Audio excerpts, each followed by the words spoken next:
I watched my daughter-in-law Jessica spoon another mouthful of what I now knew was 6-month expired baby food into my granddaughter's mouth, her smile sweet as poison as she caught my horrified expression. "Oh, don't worry, Margaret," she said with that syrupy tone she reserved for moments when she wanted to twist the knife just a little deeper. "It's not like you'd know the difference between fresh and expired anyway. At your age, everything probably tastes the same." That was the moment I realized that all those years of biting my tongue, of keeping the peace, of pretending her cruelty was just thoughtlessness, had been nothing but wasted breath.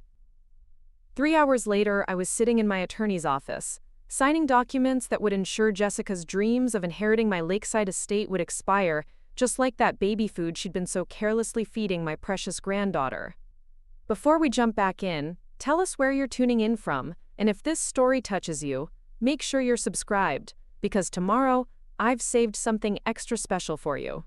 The rain drummed against the windows of Willowbrook Manor as I sat in my favorite armchair, watching the storm clouds gather over Lake Geneva.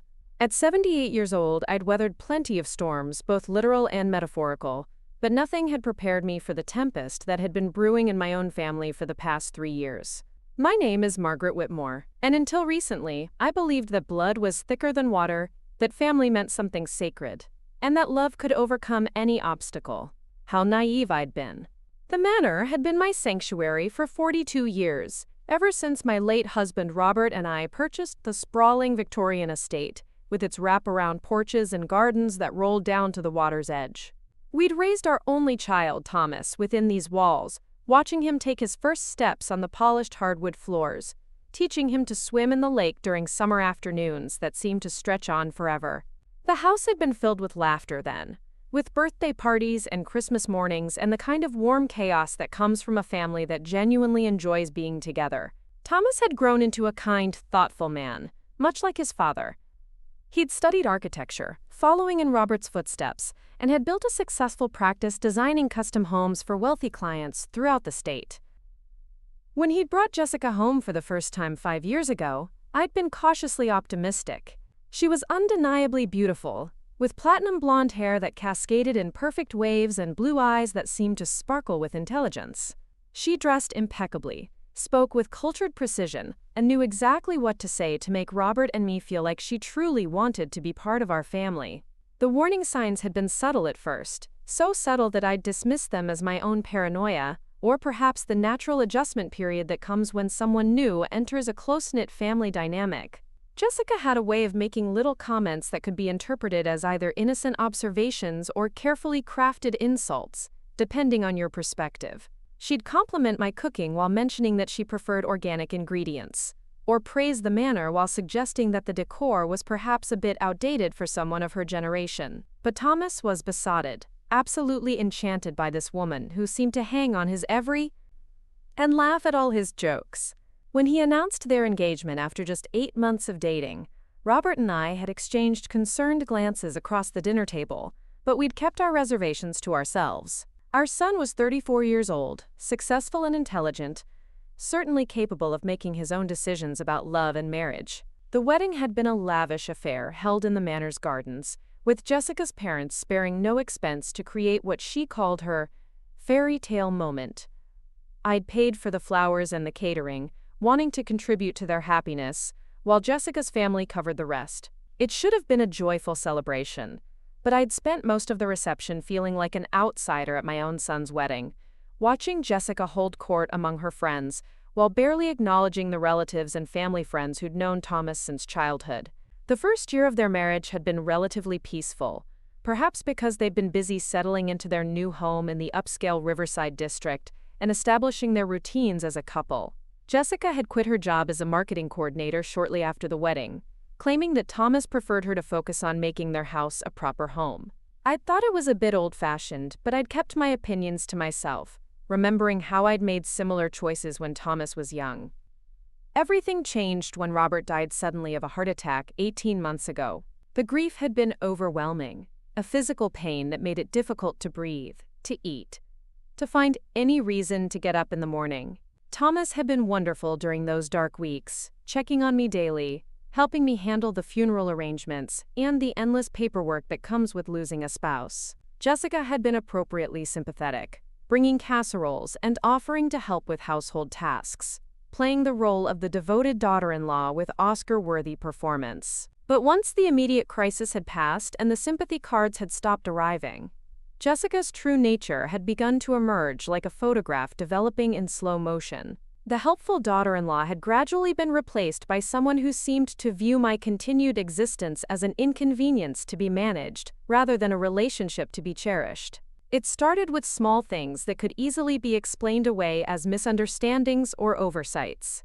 She'd forget to invite me to family gatherings, claiming she'd been sure Thomas had already asked me. She'd schedule their visits during times when she knew I had other commitments, then express disappointment that we couldn't spend more time together. She'd make plans for holidays without consulting me, then present them as fait accompli that couldn't be changed without disappointing other people. The birth of my granddaughter Emma 15 months ago should have brought us closer together, should have created a bond between us as women who both loved the same little girl. Instead, it had become Jessica's most powerful weapon in her campaign to marginalize me from my own family's life. From the moment Emma arrived, Jessica had made it clear that she was the expert on all things related to childcare.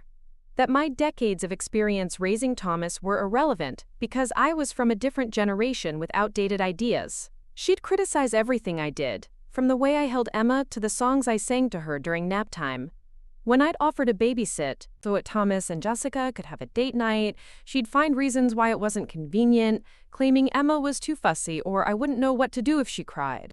When I'd suggest traditional family activities like reading bedtime stories or baking cookies together when Emma got older, Jessica would smile patronizingly and explain that modern parenting was much more sophisticated than the simple approaches I'd used with Thomas.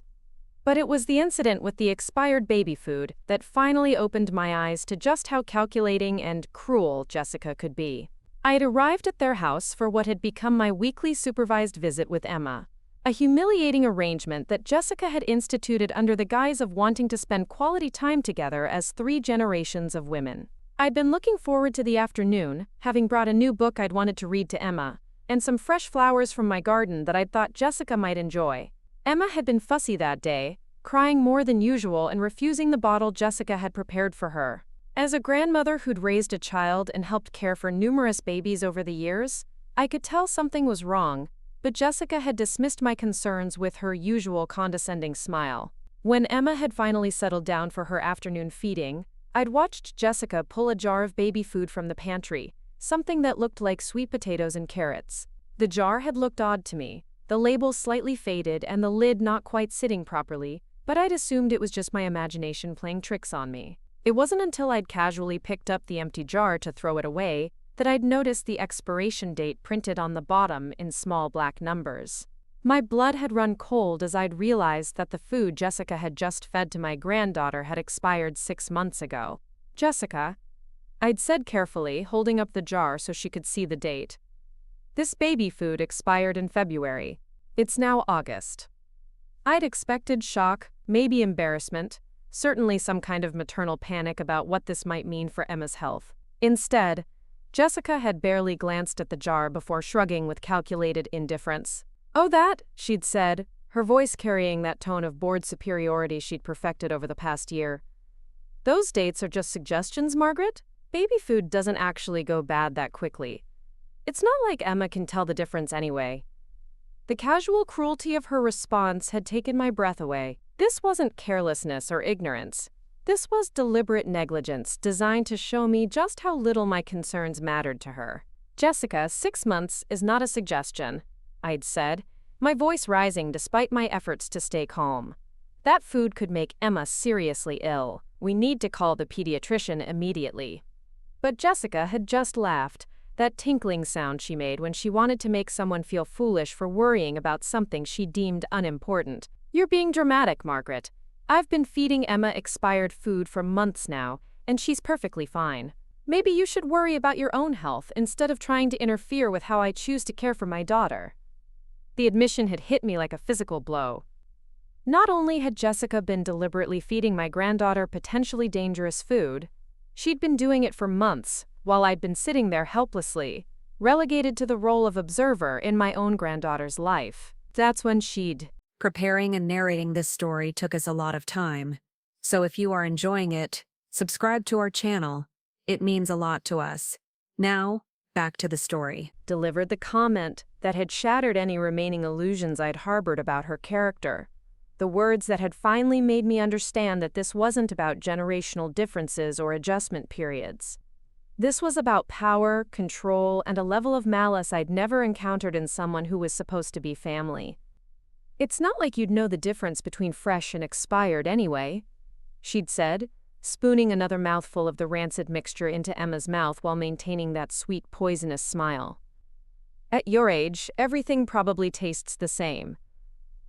The calculated cruelty of her words, delivered while she was potentially poisoning my granddaughter out of spite, had crystallized something in my chest that had been building for months. I'd realized in that moment that all my attempts at keeping the peace, all my efforts to be understanding and patient, all my hopes that Jessica would eventually come to accept me as family, had been nothing but delusions.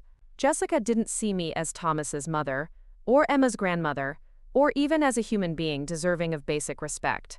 She saw me as an obstacle to complete control over her family unit, an inconvenient reminder of Thomas's life before her, an elderly woman whose opinions and feelings could be dismissed without consequence. The drive home from their house had been a blur of rage and heartbreak, my hands shaking as I'd gripped the steering wheel and tried to process what I'd witnessed.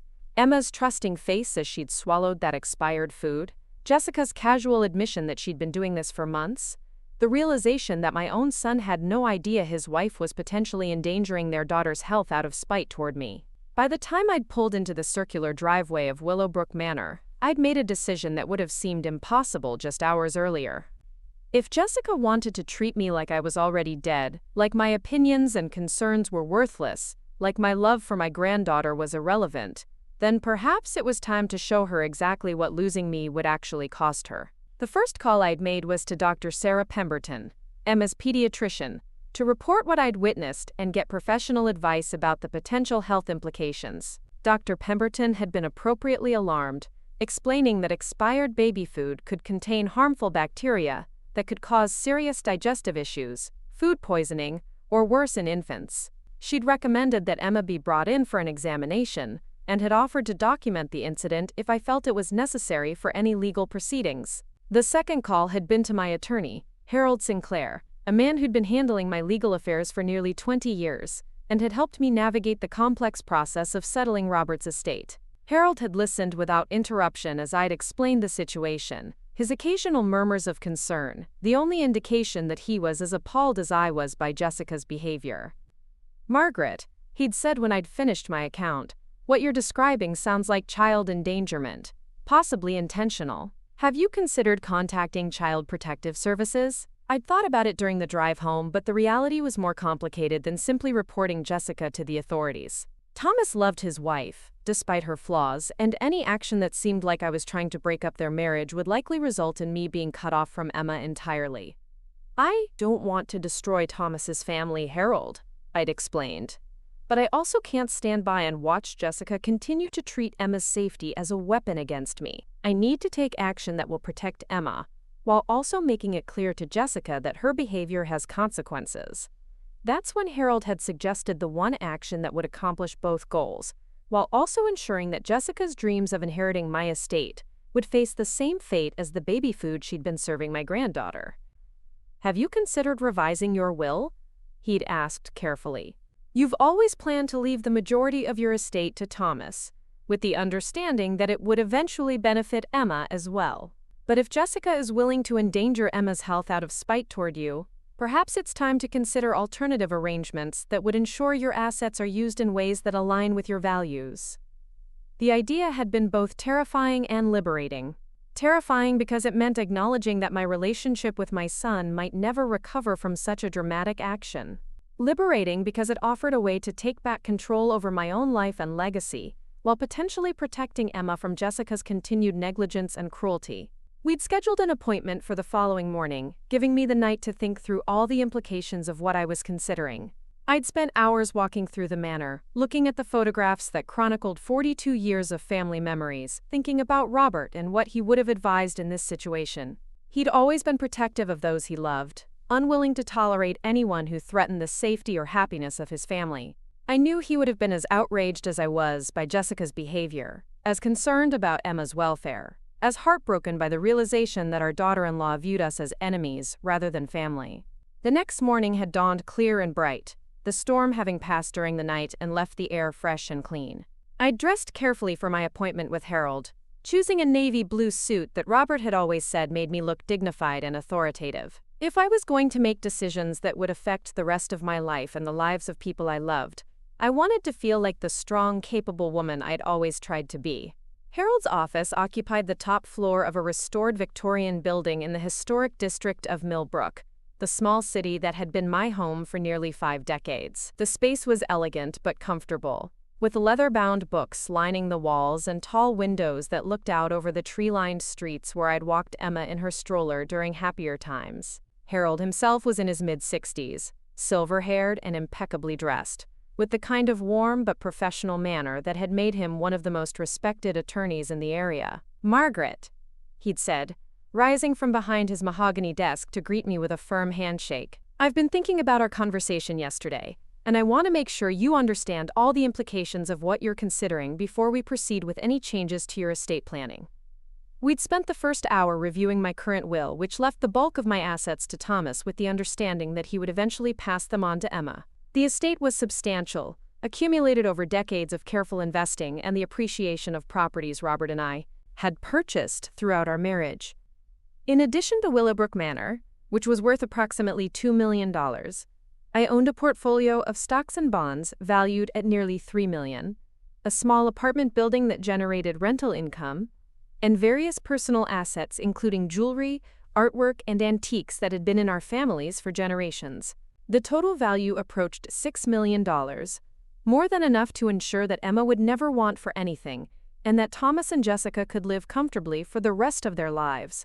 "The question," Harold had said, pulling out a fresh legal pad and uncapping his fountain pen, "is whether you want to modify the existing structure to protect Emma's inheritance from Jessica's potential mismanagement, or whether you're considering more dramatic changes that would send a clear message about the consequences of her behavior."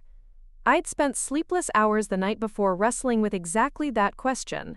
Part of me wanted to simply establish a trust that would bypass Jessica entirely, ensuring that Emma would inherit directly from me when she reached adulthood. But another part of me, the part that had been systematically humiliated and dismissed for the past year, wanted Jessica to understand that her cruelty came with a price that extended far beyond hurt feelings and family tension. I want her to know that expired dreams taste just as bitter as expired baby food, I'd said finally, the words coming out more forcefully than I'd intended. I want Thomas to understand that allowing his wife to treat his mother with such disrespect has consequences that go beyond uncomfortable family dinners. And I want to ensure that my legacy goes to people who will actually appreciate it, rather than people who see it as their birthright. Harold had nodded slowly, making notes as I'd spoken. "So we're talking about disinheriting Thomas entirely, or creating a structure that bypasses him and Jessica while still providing for Emma?" The question had forced me to confront the most painful aspect of my decision. Thomas wasn't innocent in this situation, even if he wasn't actively participating in Jessica's campaign of psychological warfare. He'd chosen to remain willfully blind to his wife's treatment of me, had allowed her to systematically exclude me from Emma's life, had failed to stand up for his own mother, when doing so might have created tension in his marriage. "I think," I'd said carefully, "that I want to create a structure that reflects my current relationships rather than my hopes for what those relationships might become." Over the next 2 hours, we'd crafted a new will that would have surprised anyone who thought they knew Margaret Whitmore's priorities and values. The bulk of my estate would go to establishing the Emma Grace Foundation, named after my granddaughter, and dedicated to supporting programs that protected children from neglect and abuse. Willowbrook Manor would be donated to a local organization that provided temporary housing for families in crisis, allowing them to maintain their dignity while getting back on their feet. The apartment building would continue generating income to fund the foundation's operations. My personal assets, including the jewelry and artwork that Jessica had often admired during family visits, would be sold with the proceeds supporting various children's charities throughout the state. Thomas would receive a modest inheritance of $100,000, enough to acknowledge our relationship, while making it clear that his failure to protect that relationship had consequences. Emma would receive a trust fund that would provide for her education and basic needs, but would be managed by trustees who had no connection to Jessica and couldn't be influenced by her manipulations. "What about Jessica?" Harold had asked as we'd reviewed the final provisions. "Do you want to include any specific language about her, or simply let the omission speak for itself?" I'd thought about that question while staring out the window at the street below, watching young mothers push strollers and feeling a pang of loss for the grandmother relationship I'd thought I would have with Emma. "I want to include a letter," I'd said finally, "something that will be read along with the will that explains exactly why these decisions were made. I want Jessica to understand that this isn't about petty revenge or hurt feelings. This is about the fact that someone who would deliberately feed expired food to an infant out of spite toward that child's grandmother has demonstrated that she can't be trusted with the responsibilities that come with significant inherited wealth." The letter had been the most difficult part of the entire process, requiring me to articulate years of accumulated hurt and disappointment while maintaining the dignity and clarity that would make my reasoning unassailable. I'd written and rewritten it multiple times, wanting to ensure that anyone who read it would understand that my decisions had been made from a place of love for Emma rather than hatred for Jessica. To my family and friends who may be surprised by the contents of this will, the final version had begun. I want to explain the circumstances that led to these decisions, not to justify my choices, but to ensure that my motivations are clearly understood. I'd gone on to detail Jessica's pattern of behavior over the past 3 years, culminating in the incident with the expired baby food, that had finally made me realize that tolerating her cruelty was actually enabling potential harm to Emma. I have spent my entire adult life putting family relationships above my own comfort and preferences, the letter had continued. I have overlooked insults, excused rudeness, and accommodated behavior that I would never have tolerated from anyone else, all in the name of keeping the peace and maintaining family unity. But when that tolerance begins to endanger the safety and well-being of an innocent child, it becomes not compassion, but complicity. The letter had concluded with a direct address to Jessica, words I'd never had the courage to speak aloud, but that felt necessary to include in this final communication. "Jessica, you once told me that at my age everything probably tastes the same, implying that my opinions and concerns were as worthless as the expired food you were feeding my granddaughter. I hope you find that expired dreams taste just as bitter as expired baby food, and that the lesson serves you better than my attempts at patience and understanding ever did." Harold had read the entire document carefully, suggesting minor modifications for legal clarity while preserving the emotional impact of my words. When we'd finished, I'd felt a strange combination of exhaustion and relief, like someone who'd finally set down a weight she'd been carrying for years without realizing how heavy it had become. "Margaret," Harold had said as I'd signed the final documents, "I want you to understand that this decision is irreversible in practical terms. Once word gets out about the contents of this will, which it inevitably will, your relationship with Thomas and Jessica will likely be permanently damaged. Are you prepared for that possibility?" I'd thought about Thomas as a little boy, running through the halls of Willowbrook Manor with scraped knees and boundless energy, climbing into my lap for bedtime stories, telling me about his dreams of becoming an architect like his father.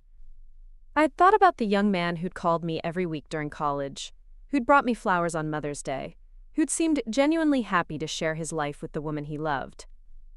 But then I'd thought about Emma, innocent and trusting, swallowing expired food while the adults responsible for protecting her used her as a weapon in their petty power struggles.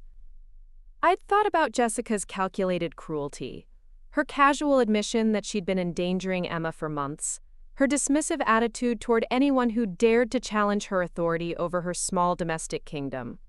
"Harold," I'd said, my voice steady despite the magnitude of what I was committing to, "I raised Thomas to be a man who would stand up for what's right, who would protect the people he loves, who would never allow someone to be mistreated, simply because it was easier than confronting difficult behavior. If he's chosen to become someone different than the man I tried to raise, then perhaps losing his inheritance will remind him of the values I tried to teach him."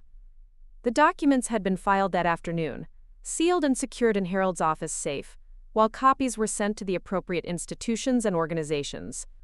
By evening, Margaret Whitmore's last will and testament had been officially revised, and Jessica's dreams of inheriting a lakeside estate and comfortable lifestyle had officially expired. though she wouldn't know it for quite some time. That night, I'd sat in Robert's study, surrounded by the books he'd loved and the photographs that chronicled our life together, writing letters to the few friends and relatives who deserved to hear about my decisions from me, rather than from gossip or legal proceedings. The letters had been difficult to write, requiring me to explain choices that might seem extreme to people who hadn't witnessed Jessica's behavior firsthand. But as I'd sealed each envelope and placed it in the pile for morning delivery, I'd felt something I hadn't experienced in years. Peace. Not happiness, exactly, because the circumstances that had led to this moment were genuinely tragic. But peace in knowing that I'd finally taken control over my own life and legacy. That I'd refused to be a victim any longer. That I'd chosen to protect Emma in the only way still available to me. The storm clouds had finally passed, leaving behind clear skies and the promise of a new day. Whether that day would bring reconciliation or permanent estrangement, healing or deeper wounds remained to be seen. But for the first time in months, Margaret Whitmore felt like the author of her own story, rather than a character in someone else's cruel narrative.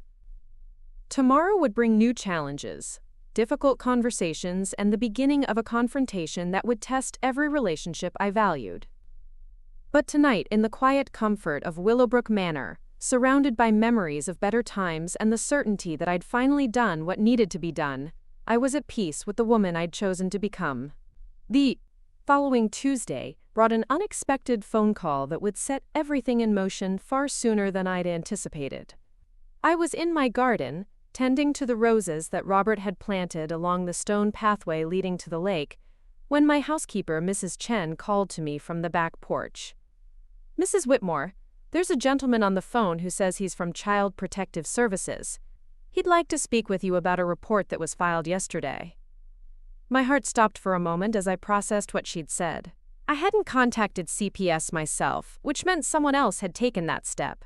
Walking quickly back to the house, I accepted the phone with hands that trembled slightly despite my efforts to remain calm. "Mrs. Whitmore, this is David Rodriguez from the Department of Children and Family Services. We received a report yesterday regarding concerns about the care of your granddaughter, Emma Whitmore. The report was filed by Dr. Sarah Pemberton at Millbrook Pediatrics. Would you be available to speak with us about this matter?" The conversation that followed was both validating and terrifying. Dr. Pemberton had indeed filed a formal report after our conversation, documenting the expired baby food incident and her professional concerns about Emma's safety. As Emma's grandmother and a witness to the incident, I would need to provide a detailed statement about what I'd observed.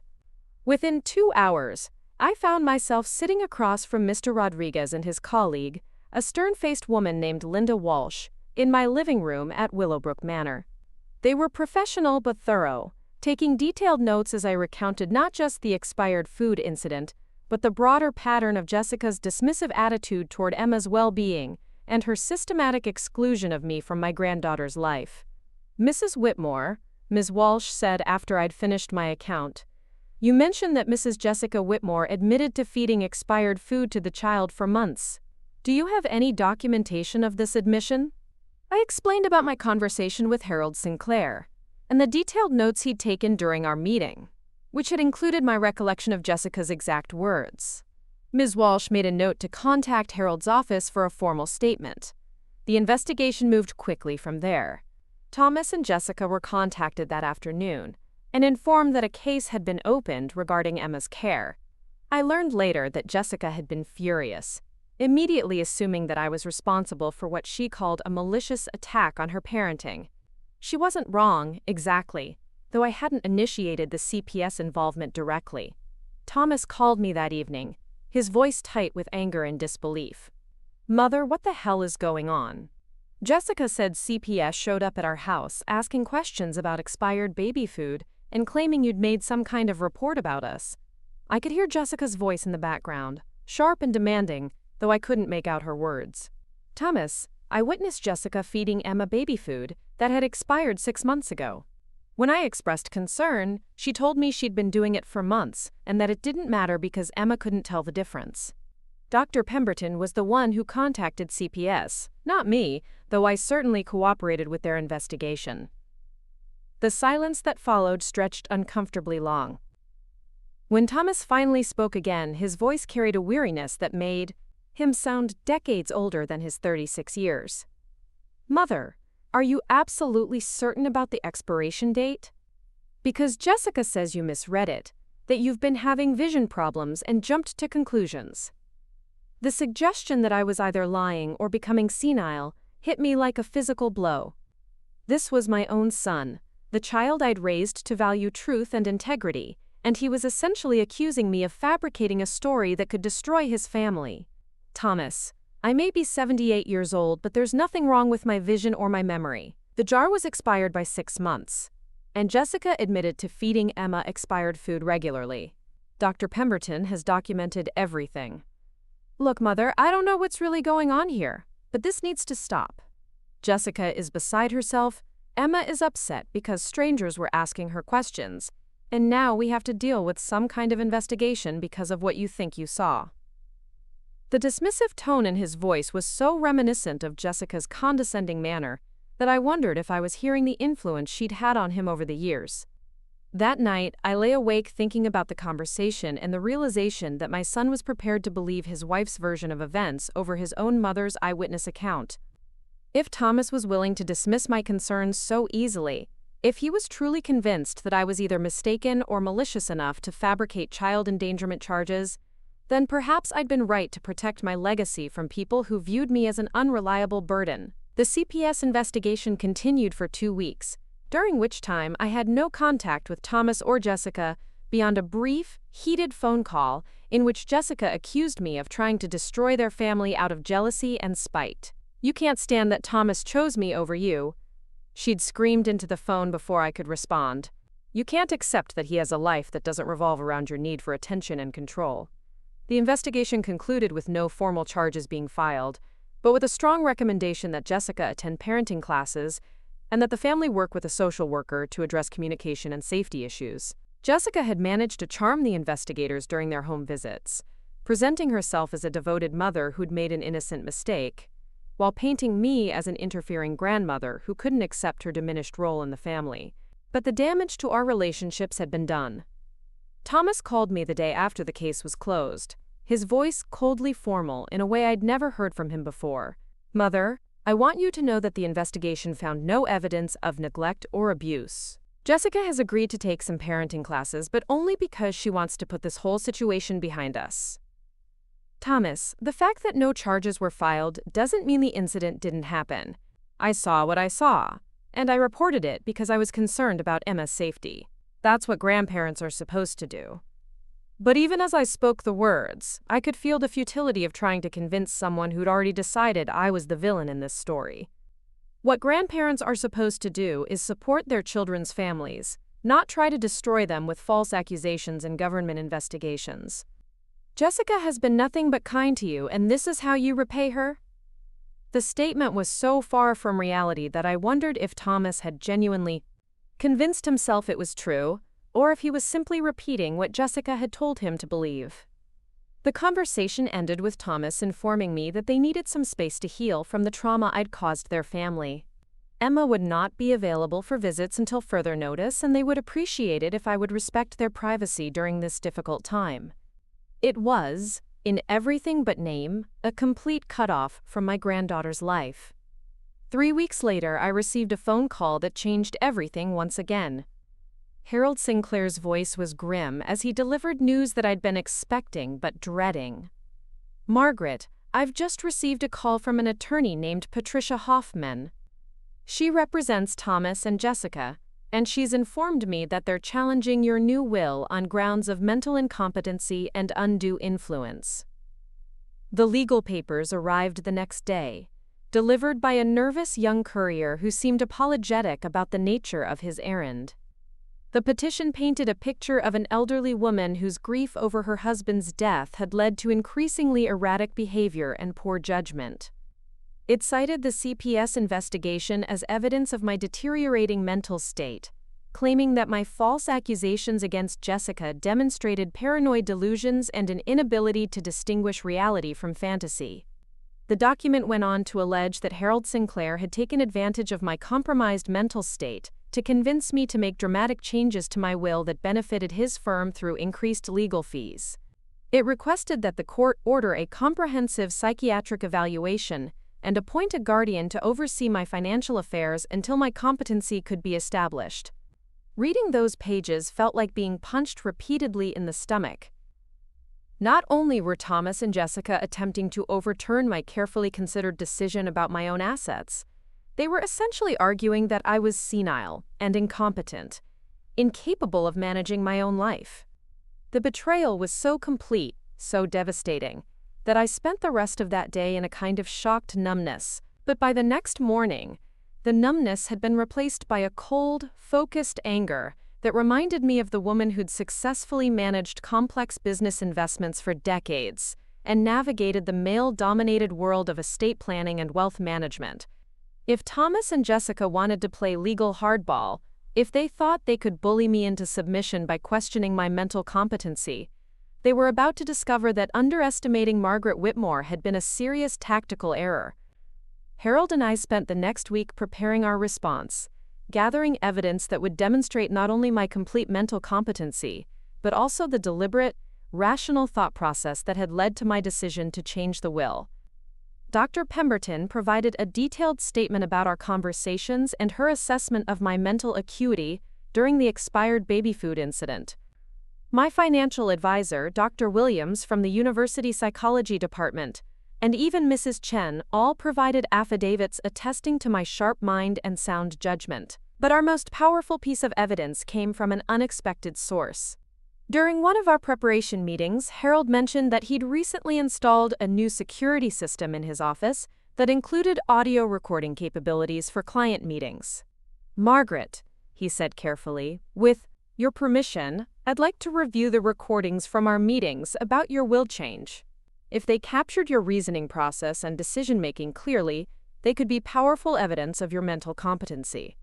The recordings were indeed clear and comprehensive, capturing not just my words but the careful, logical progression of my thoughts as I'd worked through the implications of changing my will. They showed a woman who was hurt and disappointed, certainly, but also rational, articulate, and fully aware of the consequences of her decisions. Most importantly, they captured my detailed account of the expired baby food incident, providing contemporaneous evidence that contradicted Jessica's claims that I'd fabricated the entire story. The competency hearing was scheduled for a Thursday morning in early November, nearly 2 months after I'd signed the new will. I dressed with particular care that morning, choosing a burgundy suit that Robert had always said made me look distinguished and authoritative. If I was going to have my mental faculties examined in a public courtroom, I wanted to project confidence and capability. The courthouse was a beautiful old building in the center of Millbrook, with marble columns and tall windows that had witnessed decades of legal proceedings. As I walked up the steps with Harold beside me, I caught sight of Thomas and Jessica arriving with their attorney. Jessica looked polished and professional in a navy blue dress that probably cost more than most people spent on clothing in a month. Thomas looked uncomfortable, his shoulders tense and his expression carefully neutral. Judge Patricia Morgan presided over the hearing with the kind of quiet authority that suggested decades of experience with family disputes and estate challenges. She was in her 60s, with silver hair pulled back in an elegant chignon and intelligent eyes that seemed to take in every detail of the courtroom drama unfolding before her. Patricia Hoffman, Thomas and Jessica's attorney, presented their case first. She was a sharp-faced woman in her 40s, with the kind of aggressive confidence that served well in contentious legal proceedings. Her opening statement painted me as a grieving widow, whose judgment had been compromised by isolation, depression, and the manipulative influence of an attorney who stood to benefit from dramatic changes to my estate planning. "Your Honor," she began, her voice carrying clearly through the courtroom, "we're here today because an elderly woman's grief and loneliness have been exploited by individuals who saw an opportunity to profit from her vulnerable state. Mrs. Margaret Whitmore, once a competent and loving grandmother, has become suspicious, paranoid, and vindictive, making wild accusations against her devoted daughter-in-law and drastically altering her will in ways that serve no rational purpose." The characterization was so far from my own perception of events that I had to resist the urge to stand up and object. But Harold had prepared me for this, warning me that Jessica's legal team would attempt to portray me as a stereotypical bitter old woman whose mental faculties had been compromised by age and grief. Ms. Hoffman called Dr. Richard Stevenson as her first witness, a psychiatrist who specialized in geriatric mental health. Dr. Stevenson had never met me or examined me in person, but he'd reviewed the legal papers and formed opinions about my mental state based on the descriptions of my behavior provided by Thomas and Jessica. In my professional opinion, Dr. Stevenson testified, the dramatic changes in Mrs. Whitmore's behavior, particularly her unfounded accusations against her daughter-in-law and her sudden decision to disinherit her family, are consistent with the kind of paranoid ideation and impaired judgment we often see in elderly individuals experiencing depression, grief, or early-stage dementia. Harold's cross-examination was surgical in its precision. Dr. Stevenson, you've never actually met Mrs. Whitmore, have you? When the doctor confirmed this, Harold continued, so your professional opinion about her mental state is based entirely on second-hand accounts from people who have a financial interest in having her declared incompetent? The questions that followed exposed the weakness of Dr. Stevenson's testimony. He admitted that he hadn't reviewed any of my medical records, hadn't spoken with my personal physician, and hadn't considered the possibility that my behavior might be a rational response to genuinely problematic circumstances rather than evidence of mental decline. Jessica took the stand next, presenting herself as the devoted daughter-in-law who'd tried everything possible to maintain a relationship with a difficult and increasingly unstable mother-in-law. She denied ever feeding Emma expired baby food, claiming that I'd misread a jar label and become hysterical when she'd tried to correct my mistake. Mrs. Whitmore has always been controlling, Jessica testified, her voice carrying just the right note of sadness and frustration. But after Mr. Whitmore died, she became increasingly demanding and critical. Nothing I did was ever good enough for her. She criticized my parenting, my housekeeping, even the way I dressed Emma. When I tried to set reasonable boundaries for our family's sake, she became vindictive and started making up stories designed to make me look like a bad mother. The performance was convincing, I had to admit. Jessica managed to present herself as a patient, long-suffering woman who'd endured months of harassment from an unreasonable mother-in-law before finally being forced to take legal action to protect her family. If I hadn't lived through the actual events she was describing, I might have found her testimony sympathetic. Thomas's testimony was harder to listen to, not because it was dishonest, but because it revealed how completely Jessica had managed to reframe our family history in his mind. He spoke about my quote, increasing isolation after Robert's death, my unreasonable demands for time with Emma, and my growing hostility toward Jessica's perfectly reasonable parenting decisions. My mother used to be warm and loving, Thomas said, his voice heavy with what seemed like genuine sorrow. But over the past year, she's become someone I barely recognize. The accusations against Jessica, the CPS investigation, the sudden will change. These aren't the actions of the rational, caring woman who raised me. I believe she needs help, not validation for behavior that's destroying our family. When it was our turn to present evidence, Harold began with the audio recordings from our meetings. Judge Morgan listened intently as my voice filled the courtroom, clearly and rationally explaining my concerns about Jessica's treatment of Emma and my decision to redirect my assets toward child protection causes. The recordings were damning for Thomas and Jessica's case because they demonstrated not only my mental clarity, but also my detailed knowledge of the situation and my careful consideration of the consequences. This was obviously not the rambling, confused testimony of someone suffering from dementia or paranoid delusions. Dr. Elizabeth Warner, the psychiatrist Harold had arranged to evaluate me, testified about the comprehensive assessment she'd conducted the previous week. Mrs. Whitmore demonstrated exceptional cognitive function for someone of any age, Dr. Warner explained. Her memory is sharp, her reasoning skills are intact, and her decision-making processes show clear logical progression. There is absolutely no evidence of dementia, depression severe enough to impair judgment, or paranoid ideation. But it was Dr. Pemberton's testimony that proved most devastating to Jessica's credibility. The pediatrician took the stand with professional composure and methodically destroyed Jessica's version of events. The jar that Mrs. Whitmore showed me was clearly marked with an expiration date of February 15th. Dr. Pemberton testified. It was August when she brought it to my attention, making the food 6 months past its expiration date. In my professional opinion, feeding such food to an infant represents a serious risk to the child's health. When Ms. Hoffman attempted to suggest that I might have switched jars or misrepresented the situation, Dr. Pemberton's response was swift and definitive. Mrs. Whitmore called me immediately after witnessing the incident. Her account was detailed, consistent, and accompanied by genuine concern for her granddaughter's welfare. She also brought me the actual jar, which I examined personally. There was no misunderstanding or misrepresentation. Harold's closing argument tied together all the evidence into a compelling narrative about a competent, caring grandmother whose rational concerns about her granddaughter's safety had been met with gaslighting and legal manipulation. Your Honor, the evidence before this court shows that Mrs. Whitmore is not only mentally competent, but also demonstrated exceptional clarity and foresight in protecting both her granddaughter and her own assets from individuals who have proven they cannot be trusted with either.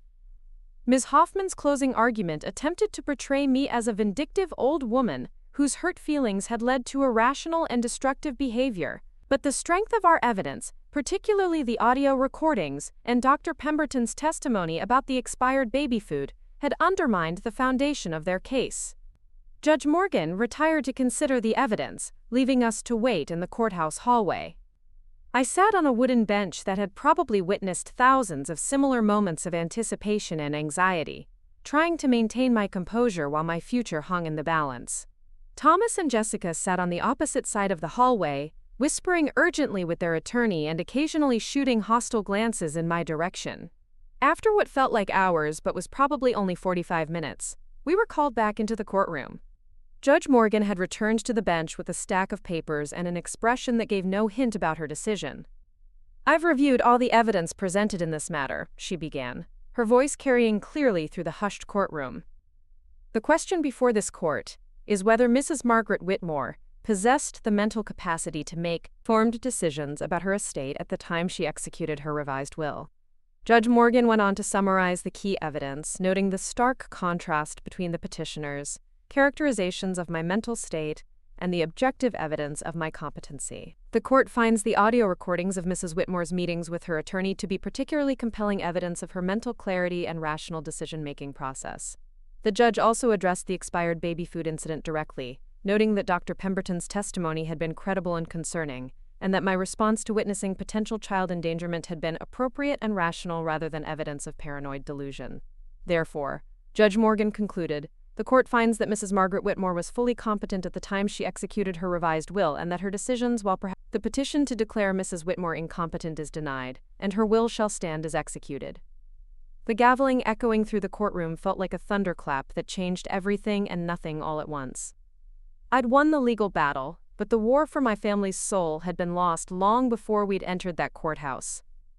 As I gathered my purse and prepared to leave, I caught sight of Jessica's face, twisted with rage and disbelief. She'd been so confident that her charm and manipulation would carry the day, so certain that an elderly woman would be no match for her youth and cunning.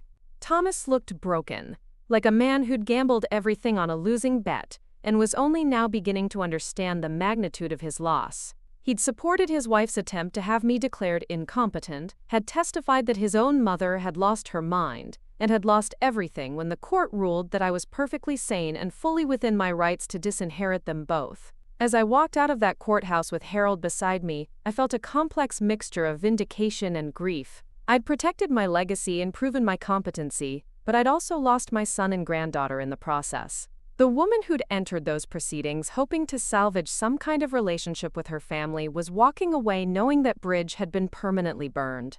The next chapter of my life would begin tomorrow, in a world where Margaret Whitmore was legally recognized as mentally competent, but emotionally alone. It remained to be seen whether that trade-off had been worth the price I'd paid to make it. The months following the court victory passed in a strange mixture of liberation and loneliness that I hadn't anticipated. Willowbrook Manor felt both more peaceful and more empty than it had in years, as if the ghosts of family gatherings and childhood laughter had finally been laid to rest, along with my illusions about Thomas and Jessica's capacity for genuine love and respect. Mrs. Chen had remained wonderfully loyal throughout the entire ordeal, never once suggesting that my decisions had been hasty or unwise. She'd witnessed Jessica's behavior firsthand during family visits, had seen the way my daughter-in-law treated the staff with casual dismissiveness, and viewed the manor as her future inheritance rather than my current home. On quiet evenings, as we shared tea in the kitchen while reviewing household matters, Mrs. Chen would sometimes mention how much more relaxed the atmosphere felt, now that we no longer had to prepare for visits that invariably left me feeling diminished and unwelcome in my own space. The establishment of the Emma Grace Foundation had become my primary focus, transforming what could have been bitter isolation into purposeful engagement with causes that genuinely mattered to me. Working with Harold and a team of nonprofit specialists, we'd created a comprehensive program that addressed child safety and welfare from multiple angles, from funding pediatric health initiatives to supporting families in crisis, to advocating for stronger child protection laws. The Foundation's first major project had been the conversion of a defunct elementary school building into a family resource center that provided everything from parenting classes to emergency childcare to food assistance for struggling households. Walking through those bright, cheerful rooms filled with toys and books and the sounds of children playing safely while their parents attended counseling sessions or job training programs, I felt more satisfaction than I'd experienced during decades of managing investment portfolios and attending charity galas where wealthy people wrote checks and congratulated themselves on their generosity. But it was the Foundation's scholarship program that gave me the deepest sense of purpose. We'd established grants specifically for young people who'd aged out of the foster care system, providing not just tuition assistance but comprehensive support, including housing, healthcare, and mentorship programs designed to help them succeed in college and beyond. These were kids who'd never had the kind of stable family support that I'd tried to give Thomas, who'd learned resilience and determination through circumstances that would have broken many adults. Meeting with scholarship recipients became one of my favorite monthly activities. Their stories were heartbreaking and inspiring in equal measure, filled with the kind of courage and hope that put my own family troubles into perspective. Maria Santos, 18 years old and studying social work at the State University, had spent 7 years in foster care after being removed from her parents' home due to neglect. She spoke passionately about her plans to become a child advocate, to use her education and experience to protect other vulnerable children from the kind of trauma she'd endured. Mrs. Whitmore, she'd said during our first meeting, her dark eyes bright with determination, "You don't know what this opportunity means to someone like me. Most people look at foster kids and see problems, but you're investing in our potential. You're giving us a chance to prove that our past doesn't define our future." The gratitude in her voice was so genuine, so different from the entitled expectation I'd grown accustomed to from my own family, that I'd felt tears spring to my eyes. Another scholarship recipient, David Kim, had been placed in foster care at age 14 after his parents died in a car accident. He'd bounced between 3 different homes before finding stability with a family who encouraged his interest in engineering. Now studying mechanical engineering with plans to specialize in renewable energy, he visited the Foundation offices regularly to volunteer with our youth mentorship programs.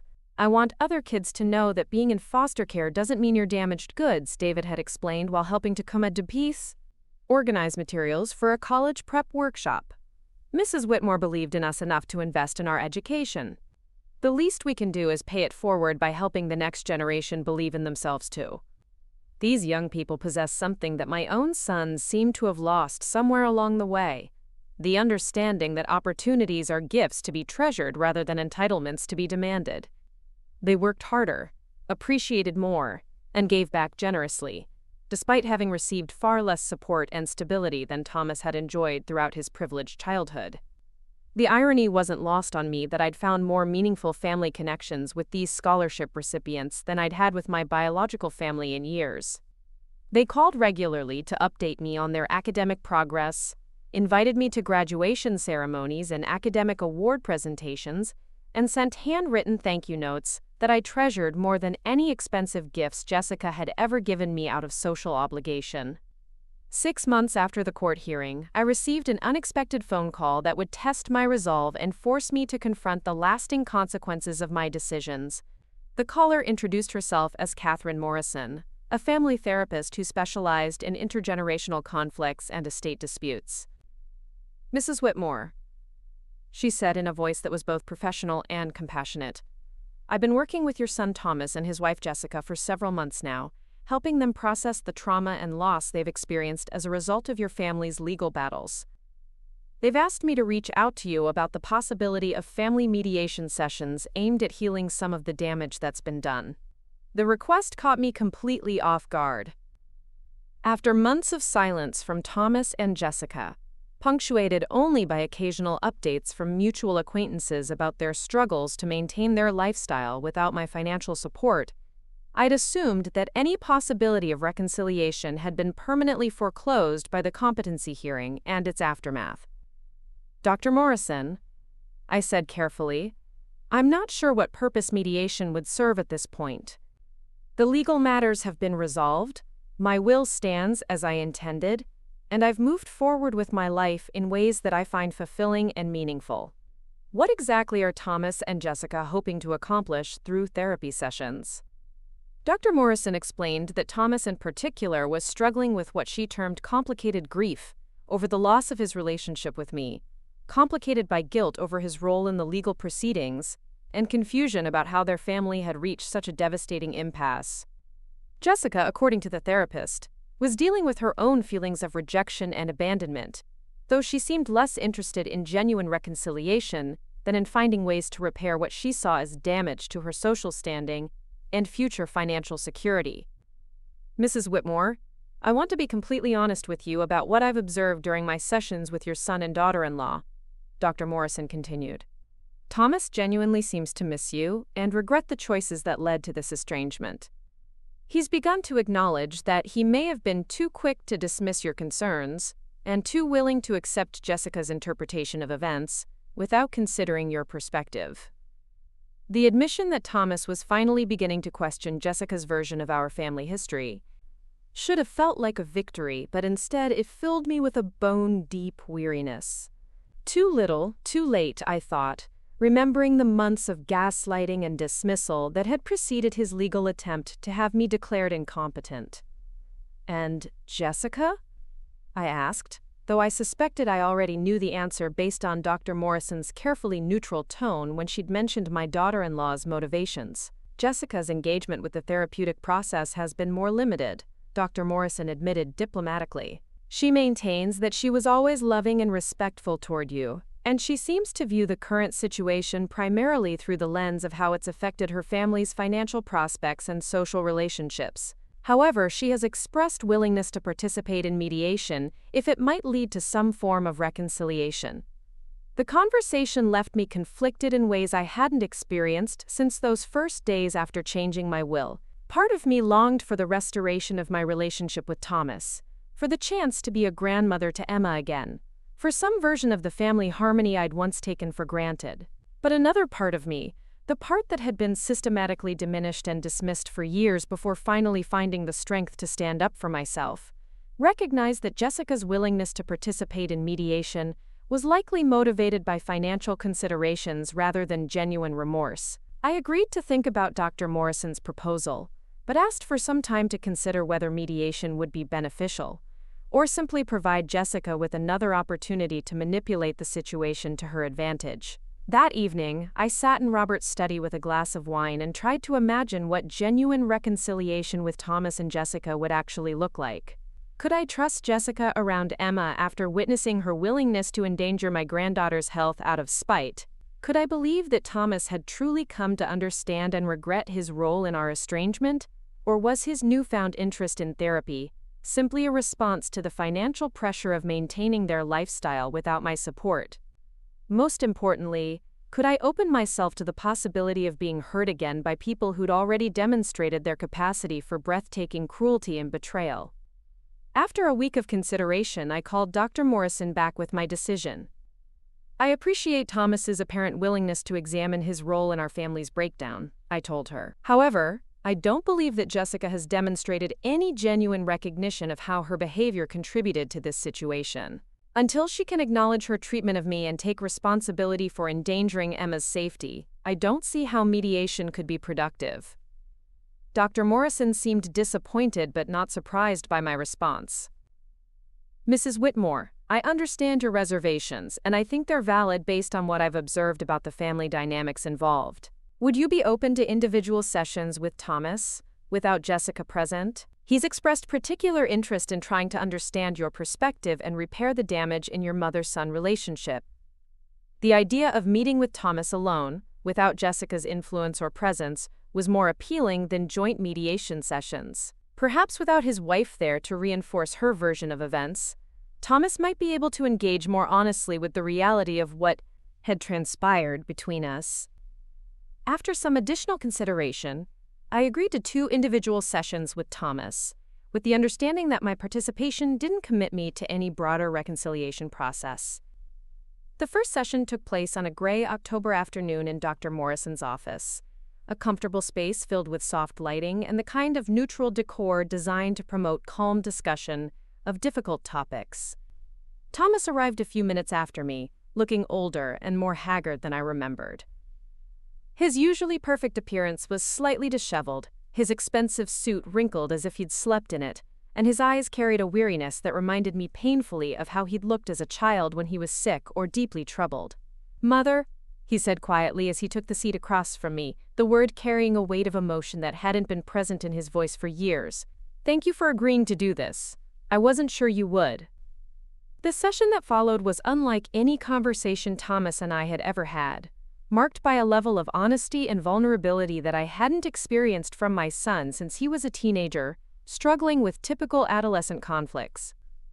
With Dr. Morrison's gentle guidance, Thomas began to examine his role in our family's breakdown, with a clarity that had been absent during the legal proceedings. "I think I convinced myself that keeping Jessica happy was the same thing as protecting my family," he admitted, his voice thick with emotion. "When she would complain about you, when she would interpret things you said or did as criticism or interference, I thought the solution was to manage the situation by limiting contact and setting boundaries. I didn't want to choose between my wife and my mother, so I chose the path that seemed like it would cause the least immediate conflict." The admission that he'd been aware of Jessica's hostility toward me, that he'd made conscious decisions to limit my access to his family in order to avoid dealing with her complaints, was both validating and heartbreaking. It confirmed what I'd suspected, that my gradual exclusion from their lives hadn't been accidental or the result of misunderstandings, but the product of deliberate choices designed to appease Jessica's desire to minimize my influence. "Thomas," I said carefully, "when you made those choices, when you decided to limit my contact with Emma and accept Jessica's interpretation of my behavior without considering my perspective, did you think about how that felt from my point of view? Did you consider what it was like to be treated as a problem to be managed rather than a person to be respected?" The question seemed to hit him like a physical blow. He sat quietly for several minutes, staring at his hands while Dr. Morrison waited patiently for him to process the implications of what I'd asked. When he finally looked up, his eyes were bright with tears. "No," he said simply. "I thought about Jessica's feelings, about Emma's routine, about avoiding arguments and maintaining peace in my household. I didn't think about your feelings at all, and I'm ashamed of that. I'm ashamed that I let my wife treat my mother like an inconvenience. And I'm ashamed that I participated in making you feel unwelcome in your own granddaughter's life." The acknowledgement I'd been waiting years to hear should have felt like a moment of triumph, but instead it filled me with a profound sadness for all the time we'd lost. All the opportunities for genuine connection that had been sacrificed to Jessica's need for control and Thomas's desire to avoid difficult conversations.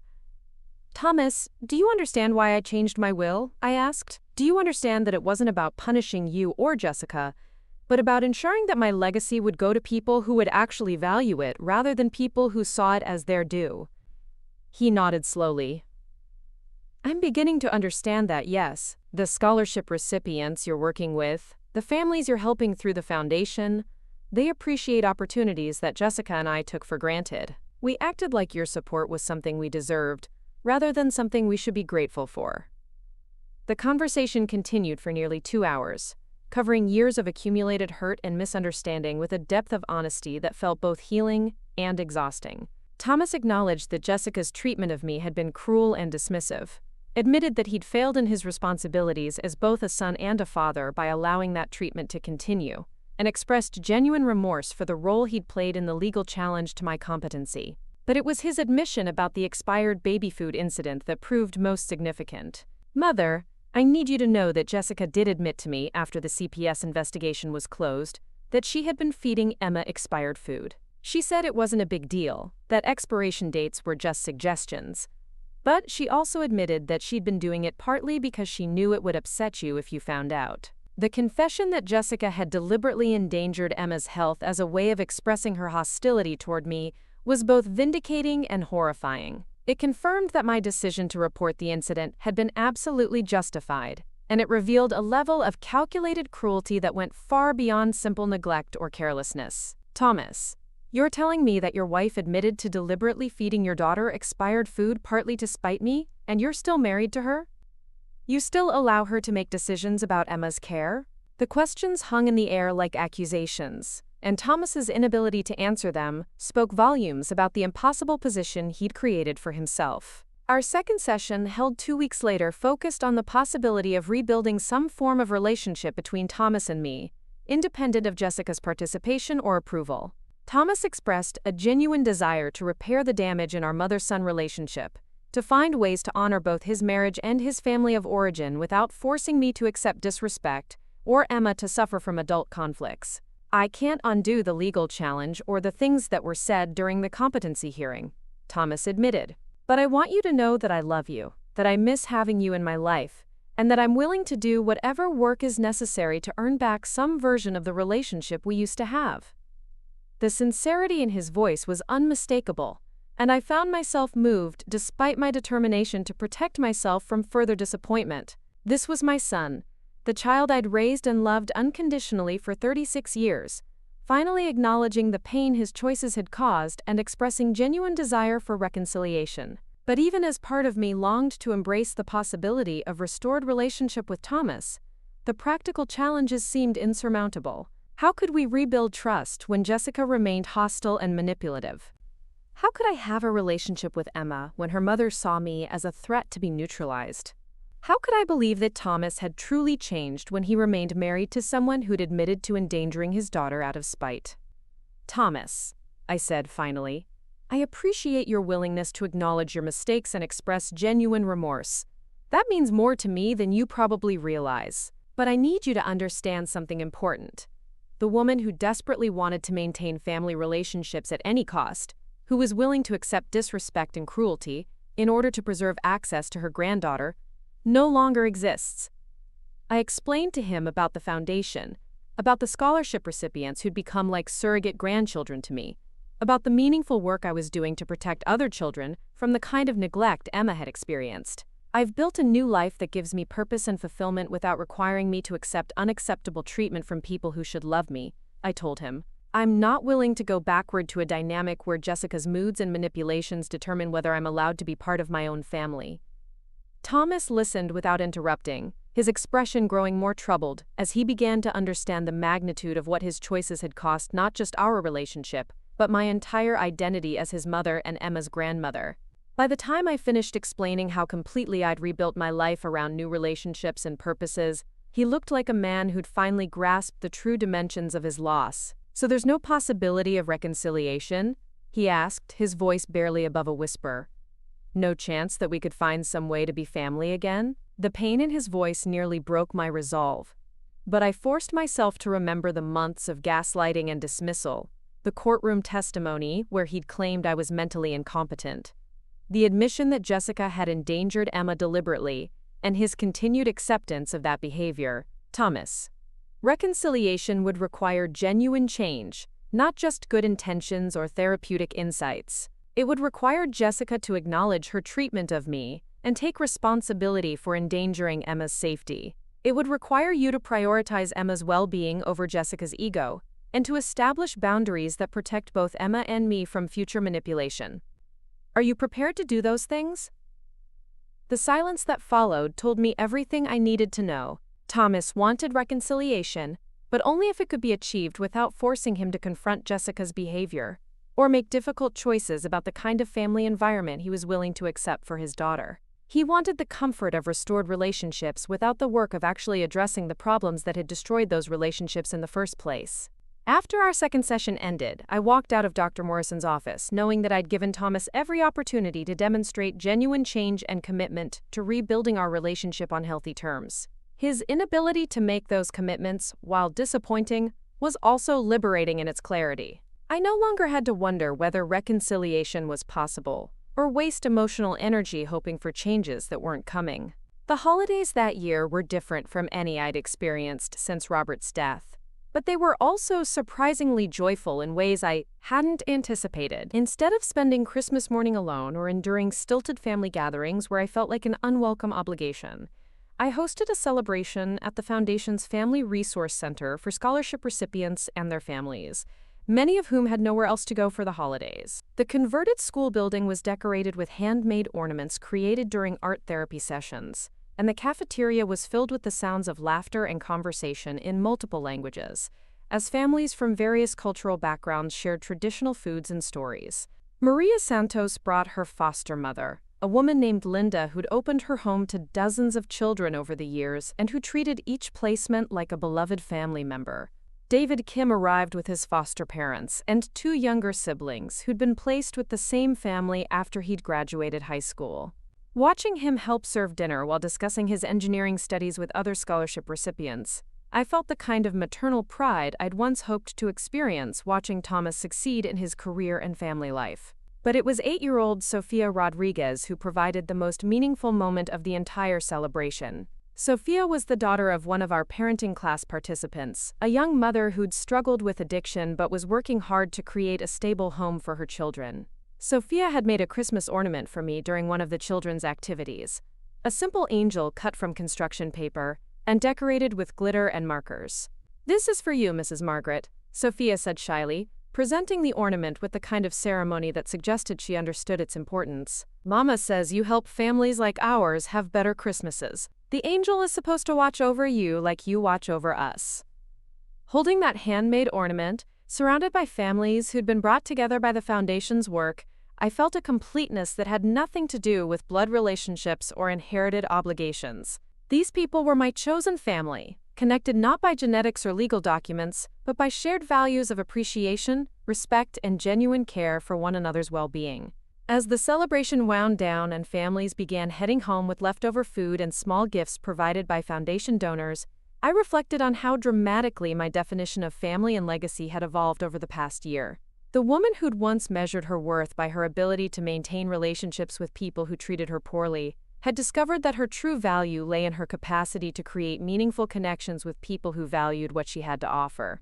Spring brought news that Thomas and Jessica were divorcing, information I received through Harold rather than from Thomas himself. The divorce proceedings were apparently acrimonious, with Jessica demanding significant alimony and child support payments that Thomas couldn't afford without his expected inheritance. She'd also filed for sole custody of Emma, claiming that Thomas's, quote, family dysfunction and unstable relationships made him an unfit parent. Harold mentioned that Thomas's attorney had reached out about the possibility of my testifying on Thomas's behalf in the custody proceedings, emphasizing his positive qualities as a father and his potential for rebuilding stable family relationships. The irony of being asked to help the son who'd tried to have me declared incompetent wasn't lost on me, but I found I had no desire for revenge or to see Emma suffer because of her parents' failures. I agreed to provide a character reference for Thomas, focusing on his qualities as a father and his genuine love for Emma, while making it clear that my support didn't extend to financial assistance or renewed family relationships. The letter I provided to his attorney was carefully worded to be helpful without being dishonest about the challenges in our own relationship. The custody battle was resolved 6 months later, with Thomas receiving joint custody and Jessica required to undergo parenting classes and psychological evaluation before her custody rights were fully restored. Thomas had apparently used the divorce proceedings as an opportunity to document Jessica's admission about feeding Emma expired food, along with other instances of neglectful or manipulative behavior that had emerged during their marriage. Thomas sent me a brief email after the custody was finalized, thanking me for the character reference and informing me that he and Emma had moved into a smaller house closer to his work. He mentioned that Emma asked about me sometimes and wondered if there might be an opportunity for supervised visits in the future, after he'd had time to establish stability in their new living situation. The email was respectful and hopeful without being presumptuous or demanding, suggesting that Thomas had learned something from our therapy sessions about the importance of respecting boundaries and earning trust, rather than expecting automatic forgiveness. I responded briefly, acknowledging his gratitude and indicating that I was open to future conversations about Emma once their new routines were established. But it was Emma herself who ultimately forced the issue in a way that neither Thomas nor I had anticipated. On a warm Saturday afternoon in late May, nearly 2 years after the competency hearing, I was working in my garden when Mrs. Chen came out to tell me there was a young visitor at the front door. Emma, now 3 years old and tall enough to barely reach the doorbell, was standing on my front porch with a small backpack and a determined expression that reminded me painfully of Thomas at that age. Her dark hair was pulled back in pigtails secured with bright blue ribbons, and she was wearing a sundress that I recognized as one I'd bought for her before the family breakdown. "Grandma Margaret," she said with the careful pronunciation of a child who'd been practicing the words, "I walked here to see you. Daddy said you lived in the big house by the water, and I found it." Behind her in the driveway, I could see Thomas running toward the house, his face pale with panic and relief. The next few minutes were a chaos of explanations and emotions, as Thomas caught up with his adventurous daughter and I processed the reality that Emma had walked nearly half a mile from their new house to find me. She'd apparently slipped out while Thomas was doing laundry, following a route they'd driven past several times on trips to the grocery store. "I'm so sorry, Mother," Thomas said, slightly out of breath from his run. "I've been meaning to call you about setting up a visit, but I wanted to wait until we were more settled.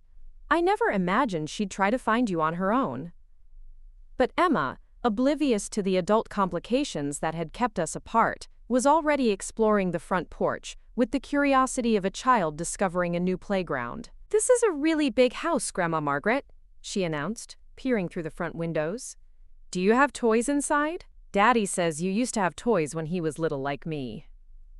The innocent questions pierced through months of careful boundaries and protective distance, reminding me that Emma was the true victim of our family's dysfunction, an innocent child who'd been deprived of her grandmother's love because of adult conflicts she couldn't understand. "Would you like to come in and see?"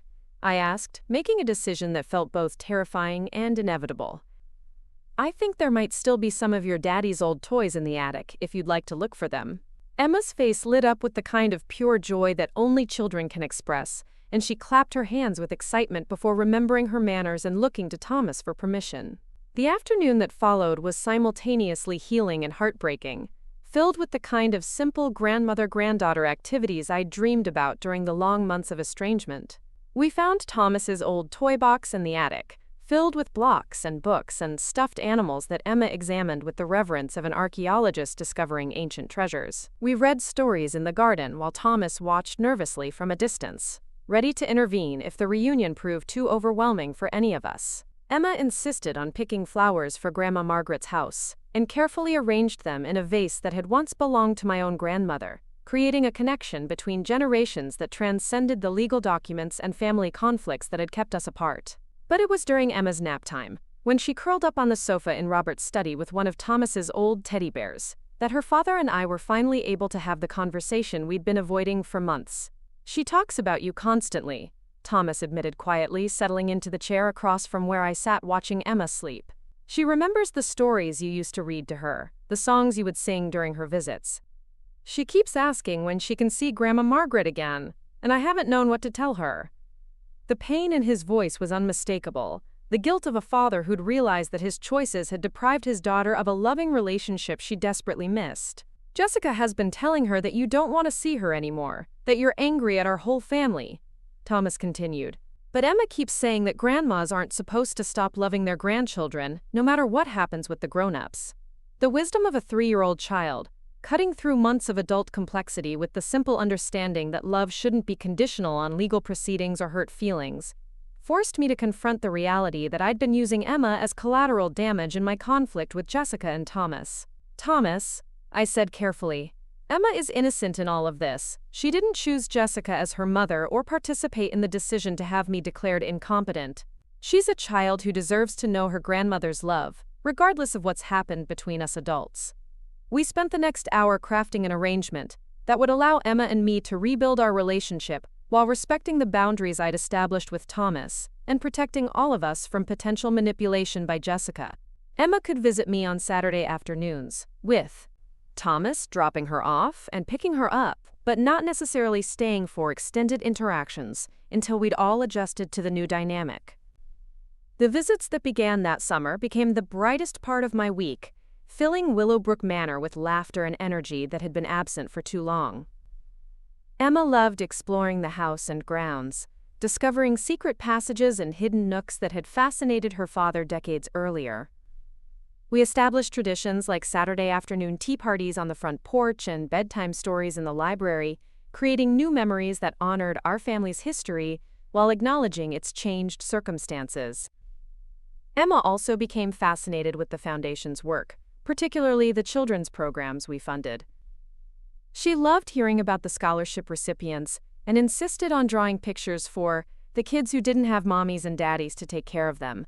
Her innocent questions about why some children needed extra help led to age-appropriate conversations about different kinds of families and the importance of helping people who were struggling. It was Emma who ultimately inspired the Foundation's newest initiative, a grandparent mentorship program that paired elderly volunteers with children in foster care who lacked stable adult relationships. The program launched 6 months after Emma's first visit, with me serving as the primary mentor coordinator and Emma serving as the unofficial inspiration for connecting generations across traditional family boundaries.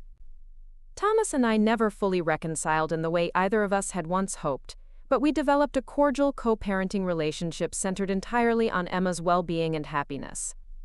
He respected my boundaries about Jessica, never pressuring me to interact with his ex-wife or attend events where she would be present. In return, I provided stability and love for Emma without interfering in Thomas's parenting decisions or attempting to influence the custody arrangements. The relationship was limited but functional, based on mutual respect for our roles in Emma's life, rather than attempts to recreate the close mother-son bond we'd once shared.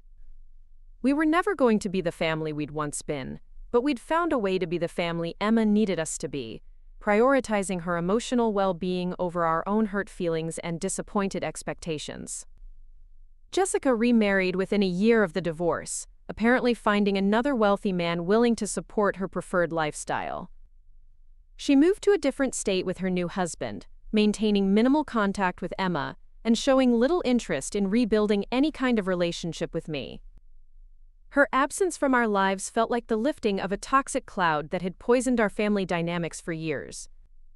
On Emma's 4th birthday, we held a small celebration at Willowbrook Manor with Thomas, several scholarship recipients who'd become like surrogate grandchildren to me, and a few of Emma's friends from preschool. As I watched Emma blow out her candles while surrounded by people who genuinely cared about her happiness, I reflected on how completely my definition of family had evolved. The woman who'd once measured her worth by her ability to maintain relationships with people who treated her poorly had discovered that her true legacy lay in the love she shared with those who valued her presence. Emma would grow up knowing that her grandmother chose to fight for their relationship, that she'd built a foundation dedicated to protecting children, and that love could survive even the most devastating family conflicts. Standing in my garden as the sun set over Lake Geneva, surrounded by the sounds of children playing and adults who'd chosen to be family rather than simply inherited the obligation, I felt a completeness that had nothing to do with blood relationships or legal documents. Margaret Whitmore had finally learned the difference between being needed and being valued, and the lesson had transformed not just her own life but the lives of countless others who'd benefited from her hard-won wisdom about the true meaning of family and legacy. Up next, you've got 2 more standout stories right on your screen. If this one hit the mark, you won't want to pass these up. Just click and check them out.